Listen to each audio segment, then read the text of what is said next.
মধ্যে রয়েছে active noise cancellation. কখনোই এটা যে অফ হয়ে যাবে এটা ভাবার দরকার নাই, 40 ঘন্টা পর্যন্ত ব্যাটারি ব্যাকআপ পেয়ে যাবেন। আমার হাতে যে বক্সটি দেখতে পাচ্ছেন এটা হচ্ছে Hoco W37 এর বক্স এবং এই হেডফোনটার মধ্যে বেশ কিছু ইন্টারেস্টিং ফিচার্স রয়েছে।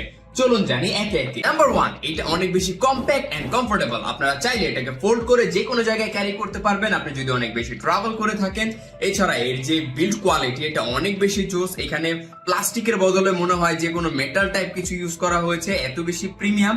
এবং এর যে এয়ার মাফ গুলো রয়েছে এগুলো অনেক কমফোর্টেবল, কানে কোনো ব্যথা হয় না। উপরে যে হেড মাফ রয়েছে এটা অনেক কমফোর্টেবল এবং এর ডিজাইনটা দেখেন খুবই চমৎকার। আপনারা পড়লে কানে এটা মানে যে কেউ তাকিয়ে থাকবে এবং এটা খুবই কমফোর্টেবল। আমি কানে পরে দেখছি, আপনারাও দেখতে পাচ্ছেন।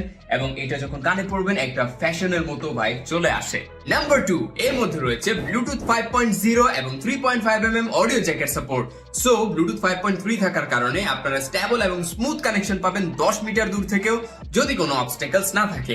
এবং যখন এটার চার্জ শেষ হয়ে যাবে তখন বক্সে থাকা এই 3.5mm কেবলের মাধ্যমে সরাসরি এটাকে প্লাগ করে আপনারা মোবাইলের সাথে কানেক্ট করে শুনতে পারবেন। যদি কম্পিউটার থাকে তাহলে সেখানে কানেক্ট করেও আপনারা শুনতে পারবেন।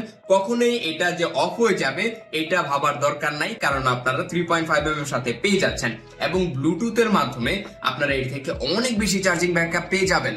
নাম্বার 3, এর মধ্যে রয়েছে 500 mAh এর একটি ব্যাটারি যা 2 ঘন্টা চার্জ করে আপনারা 46 ঘন্টা পর্যন্ত ব্যাটারি ব্যাকআপ পেয়ে যাবেন এমনটি দাবি করছে কোম্পানি। এবং যখন আপনারা এই নয়েজ ক্যান্সেলেশন চালু রাখবেন তখন 33 ঘন্টা পর্যন্ত পাবেন।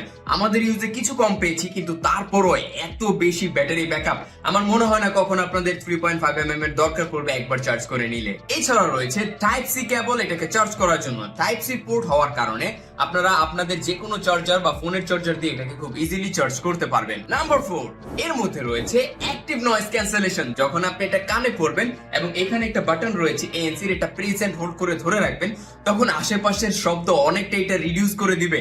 আপনি যদি ট্রান্সপোর্টে অনেক বেশি যাতায়াত করেন অথবা রাস্তায় চলাচল করতে হয় যেখানে আপনার কোলাহল ভালো লাগে না বা সাউন্ড ভালো লাগে না, তাহলে এর অ্যাক্টিভ নয়েজ ক্যান্সেলেশন আপনার জন্য একটা পারফেক্ট চয়েস হতে পারে। সো এই Hoco W37 টা আপনার জন্য হতে পারে একটা বেস্ট চয়েস। এখনই অর্ডার করে ফেলুন, প্রাইসও কিন্তু বাজেটের মধ্যেই রয়েছে। Thank you so much.